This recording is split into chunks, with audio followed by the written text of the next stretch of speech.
जोहार छत्तीसगढ़। ये जो भाई देखत हो तेकर मौत हो चुके है। ये लगातार सिलतरा कंपनी में घटना हुआ थे और ये घटना हरे एसकेएस कंपनी।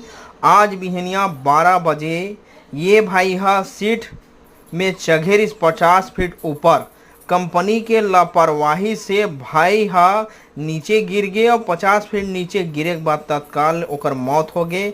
ओला डॉक्टर घर ले गए इस हॉस्पिटल, वहीं ओकर मौत घोषित हो गई। लेकिन अभी रात 9 बज चुके हैं लेकिन कंपनी मुआवजा देवर तैयार नहीं है।